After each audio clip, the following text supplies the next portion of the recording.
Hello, I'm Eric Snodgrass, and thank you for watching today's Ag Forecast brought to you by Nutrien Ag Solutions, your premier platform for real-time global insights.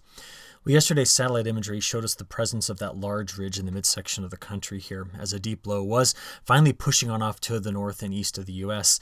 But under those clear skies, we saw temperatures really kind of skyrocket across the midsection of the country.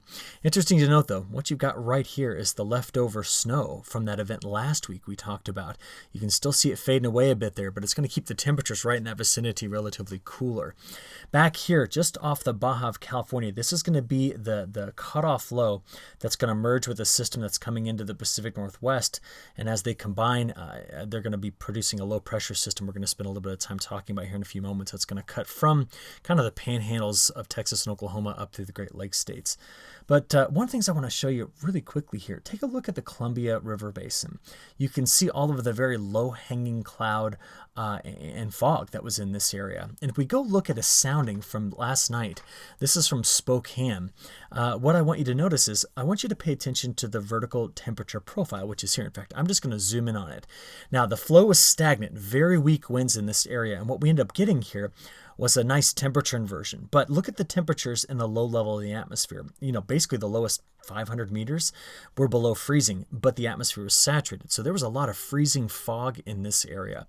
But here's the inversion. See the temperatures warming with height and then a dry layer sitting above it, which is why there was only a low level fog type cloud that was down there at the surface. But we've had air stagnation reports across parts of the Northwest for a while as that ridge built way up into Canada, sending the very warm temperatures in that direction over the last several days.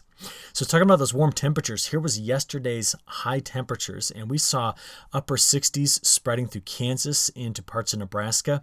But do notice right there where the snowpack was, we had some sensible cooling, latent cooling here as well, right near the surface, and that's why that little pocket into there was much colder than the surrounding areas because of the lingering snowpack in that region. But for this time of year to get 60s extending all the way up into the high plains is impressive to say the least. Well, of course, it's December, so we should expect change to come. And I want to talk to you about three separate features that I think are going to be critical to this upcoming forecast. One, there is a trough that is cutting into the western part of the U.S. You can see it here. But it's going to help pull that cutoff low that's just off the Baja here. And together, they're going to be producing a low-pressure system. And this is a nice setup. You can see there's a jet streak at the base of this trough. So I do anticipate relatively rapid development of a low as it cuts across the Central Plains up toward the Great Lakes states. But on the back side of it, there's a trough here, and that's going to be actually a feature we're watching early next week to produce a low that's going to come right here through the lower Mississippi River Valley and then over toward the southeast. But I think the best thing about this is the feature you've got right in through here is, I think, going to finally punch through the blocked up flow that we've got just off the coast and finally start to increase our precipitation chances, at least for Northern California, but especially in parts of the Pacific Northwest. So let's walk through them and see how they're going to impact ag. First thing here, let me show you the flow by the time we get to the middle of today. Now, this is a pretty cool lesson. You're about a mile above the surface. We can see that the low is going to sit somewhere right in this vicinity. To its south, good warm air advection. But what we have developing here is what we call a deformation zone. And that's where the flow of the atmosphere is doing something like that. What you end up getting here, and I'll just kind of draw a dashed line, is right along that area you get flow that kind of deforms, and you get frontogenesis that squeezes the temperature gradient, forcing air to rise. And it's going to be right along that dashed line that I think we have our best chances for snow. Rain to the south of it, snow along the deformation axis, especially just to the north of it. So given that, and piggybacking off of what we talked about in yesterday's long-range analysis, let's continue with our multi-model view of this. Because you know, as I talked about yesterday, the models had not been in very good agreement at all about this pattern. Well, thankfully, they've kind of come into much better agreement. So we have the European on the right and the GFS here on the left. They're both showing the same thing, pressure and precipitation type and intensity. So let's get going and watch this system develop. So here we are working our way through the day on Thursday. Here's Thursday morning, bringing some much needed precipitation to parts of Arizona. Okay, as we go from there, the low begins to develop in New Mexico and emerges right here in Texas and Oklahoma by the time we get into, well, this is midnight tonight. Friday morning, you can see the snow that's coming out of parts of Colorado begin then to spread in both models here into parts of Kansas and southern Nebraska, while we're going to see rain to the south of it here. Now, the models are in much better timing as we go from Friday afternoon into Friday evening. Now, you see that the low pressure center in the GFS is right here in this part of Missouri.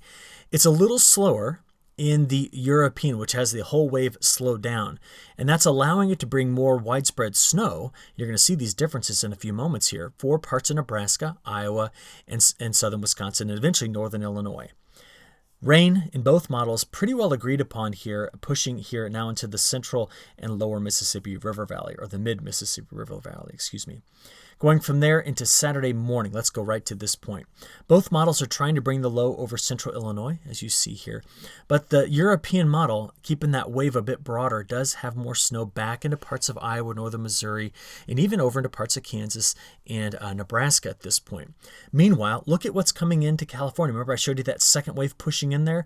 Much needed precipitation for northern California and snow into the Intermountain West, as you see here in both models.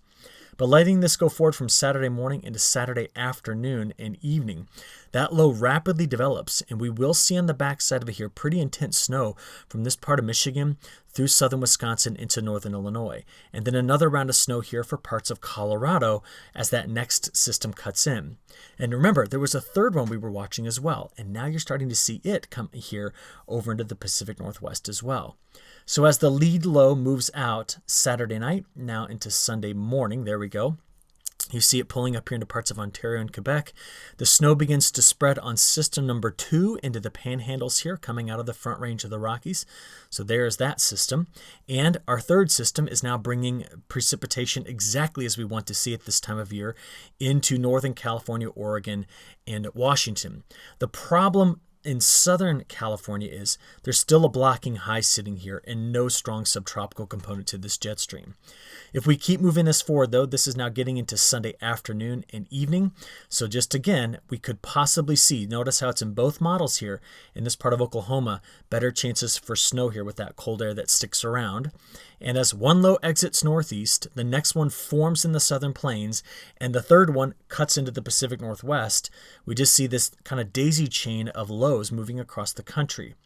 Now, in my long-range analysis yesterday, we talked about this low that wasn't even here in the GFS, now showing up with much better agreement. But the change is that whereas we saw a much tighter closed low in the European model's 500 millibar pattern, it's opened it up, moved the low quicker, and is not bringing in the big snows from the Appalachian Mountains back toward northern Alabama and Georgia. So see the difference here? That's the trend we were wanting to watch. So there's Monday morning, Monday afternoon, and evening. So that pulls on through the Carolina coast by the time we get to next Monday evening. At that point, just notice that the models continue by mid-month to bring in another low somewhere here into the central part of the United States next Tuesday into Wednesday. And we're going to continue to see that pattern stay quite active for the Pacific Northwest, for the central part of the United States, cutting through the Ohio River Valley and off to the north and east. I don't think anything's going to really slow this down through the middle of the month. But let's put together the next few systems and just look at total accumulated precipitation. Drier points first. No strong subtropical jet stream. Southern California stays dry. As these systems dip south, we notice that we miss this section of the northern plains of the United States. We then see the formation of the lows bringing in heavy precipitation in through this part of the Midwest, getting over into the eastern Corn Belt. And the European is quite wet down here in the southeast, although it misses Texas, which is an area we're watching drought develop. The European solution on this is right here. This is the GFS. It's very similar, which is what I like to see. A little bit drier in the southeast, but the dry spots in Texas and Southern California and the northern plains, very much in line. And as you see, this will be the quarter over which we see the heaviest precip out of system number 1. Both models aggressively bringing in that coastal precipitation from Northern California to parts of Oregon and Washington. From there, let's take a look at snow. European model first. So again, this is combining the next 3 systems together. So first system coming out of Oklahoma, it's starting in Oklahoma, but the snow here in Nebraska, Iowa, Look it up here in Wisconsin, northern Illinois. This cutting into Michigan, there could be a quarter in through here where we do see 6 to 8 inches of snow in this area. System number 2 then comes in and brings in the snow right in through here, which cuts into Oklahoma and Texas, and then possibly as it exits east, some snow in the Appalachian Mountains, but nothing like we saw. And both of those come through to bring in big snowfall amounts here, well over a foot at higher elevations in the Cascades, and finally in the Sierra Nevada. Does the GFS agree? Largely it does. It just has less snow in this area. That's the major difference I can see at this point between the models. From there, looking at the ensemble average of getting at least 3 inches, or the probability, this just kind of tells us where that heaviest snowfall quarter is going to be. So just follow right in through there. That's the probability of 3 inches, well above 80% in parts of southern Wisconsin into Michigan. And then the second system coming through, really increasing those chances here as well. But putting this in context of the last 30 days, those regions that have been dry continue to stay dry. And I want to talk specifically about California here. So I went through and I analyzed the current year compared to 2015 to 2019. Remember, when you look at these figures, this is the normal rate of accumulation of precipitation, and the graph goes back over the last 180 days. So we actually go back to June. Now, 2020 is the bottom of the yellow envelope. And whereas in previous years, we've really jumped up in November with precipitation, California has not this year. And so this precipitation we see coming into Northern California is going to be excellent. It's going to look similar to this jump we did see here back in November, early November of this year. So this is the deficit we need to be making up in California. And until we see that subtropical jet get going, I just don't see it happening. So what is the upper level pattern doing to give us a clue into week 2? Well, these are the 2 troughs we just talked about. So let's get through them because we've already seen them. So they come sweeping through. Here's the next one on Sunday getting into Monday. And here's the trough that brings in early next week the precip to the north west. But after we get past Monday into Tuesday, so see the next trough sweeping through there. That's the one on the 15th I told you to look out for. We then see the atmosphere doing a couple of very, I think, interesting things. There is a large ridge of higher atmospheric pressure building in the mid-levels of the atmosphere and also at the surface over the Arctic. And that's a change. That's blocking happening here. But where the blocking is forcing the troughs to then go is what I'm finding interesting. You see, by the time I get out to the 20th of December, I see a lot of troughing here surrounding this big ridge over the Arctic. And I think that's going to give us a source region of troughs coming out of Alaska and the Gulf of Alaska through this part of Canada. And if the flow comes around, like this, we're just going to continue to see systems cutting through the midsection of the United States. And I'm just going to get that drawing off there and show you what I mean. You see, after we go forward, do you notice it just keeps dropping troughs down here? This is Christmas week, sweeping them through the midsection of the country. And this is Christmas Eve. Now, I'll be honest, if I looked out that far and I saw troughs in the models cutting through here, I'd say this is going to be an area over which we could expect to see at that time period, just some more interesting weather. And remember, interesting for meteorologists in December, right around Christmas, gets me thinking about what are the chances of some snow on Christmas. So it's finally coming into the view of our operational model runs, and I just want to start the conversation today. I don't want to get everybody excited, but it's the right pattern for keeping the midsection of the country active here. All right, right now though, looking out to that time period ending on the evening of the 23rd, we see the above average precip here, drier in Southern California. This area is showing up dry, but I want you to remember the systems are coming through like this. All right, dry. I need to make a clarifying point here. Drier than normal, not dry. That's your week 2 precip patterns. From there, let's talk temperatures. Now, I've already shown you this. By the time we get to the 20th, we set up this high pressure cell sitting here with troughs all around. Just blur your eyes and see that. But over here on the left, this is what the polar vortex is doing, the stratospheric polar vortex, excuse me. We see some ridging in the stratosphere pushing up here into this part of the Arctic. And the polar vortex, while still strong, is kind of meandering here over the Hudson Bay. There's not a significant connection with the stratosphere and the troposphere at this point. So in other words, I don't see the deepest troughs lining up here underneath it, all right? But I want to watch this continually because this is a bit of a displacement in the vortex. It's not exactly what I would call a weakening or a split. It's just a displacement. It's going to be something to watch as we get into January. Okay, from there, let's watch these temperatures here over the near term. We're going to go straight to the National Digital Forecast Database. Very warm right here in this part of the United States compared to normal. We're going to see 60s and 70s and upper 50s extending all the way through Iowa today, and that's out ahead of the change we're expecting this weekend. So as we move this forward, what we see is by the time we get into Friday, the warmth then spreads into the Ohio River Valley. But as that system takes shape, look at the temperature change for Saturday. Now getting into Sunday with the coldest air coming behind that front here on Sunday, working our way out to Monday and Tuesday. Now, we've had quite a bit of cold air in the southeast lately, and we're going to get a warm up, but it's going to go back over cool here by the time we get into early next week. And then temperatures next Wednesday, you just see these are pretty darn close to average. From there, let's go take a look, there we go, at the day 5 through 10 pattern. Do you see how the cold kind of keeps regathering in both models here in the Canadian prairie, going up into the northern part of Canada toward Alaska?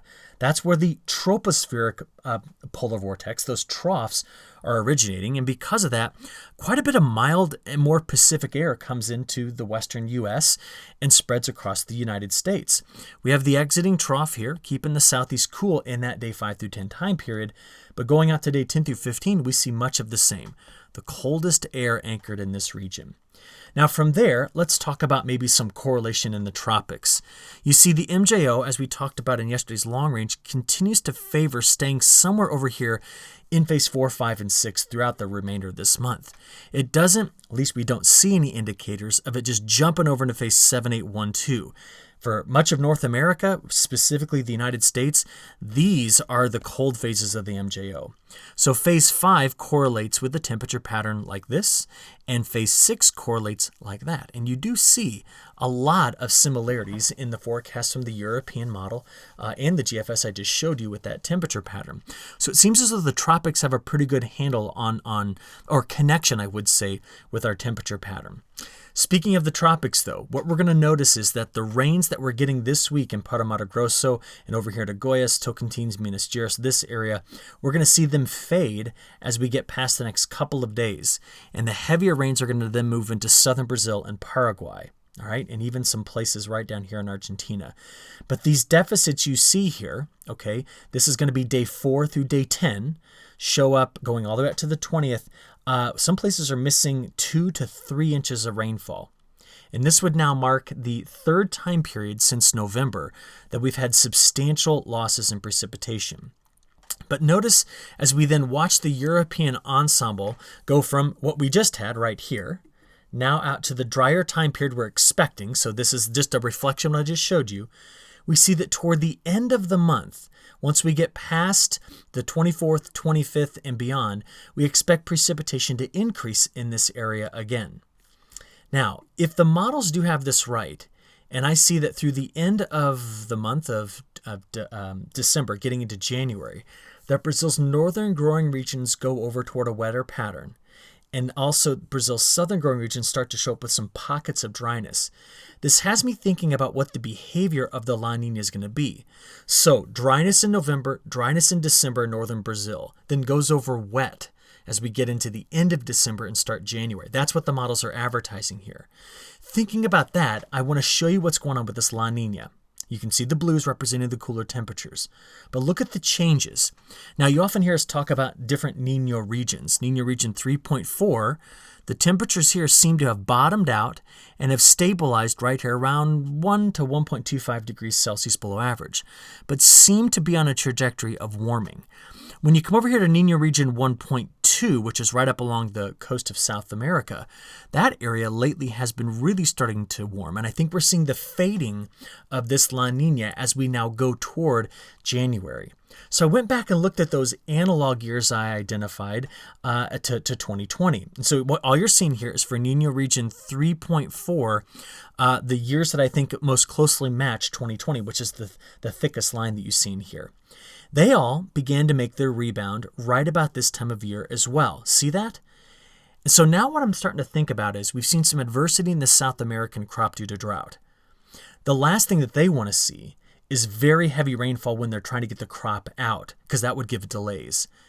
And this is very interesting. In those analog years, do you see the blue colors over here? This would represent this would represent good vertical motion in the atmosphere with suppressing motion here. Now, what does that mean? I expect to see a lot of rising motion over South America in February, and that would indicate increased chances of precipitation into February when they're trying to get one crop out and plant the safrinha crop. To be honest, this is not good news. As much as we would want the rainfall, the problem is that this could really impact the pulling out of one crop or the harvesting of one and the planting of another.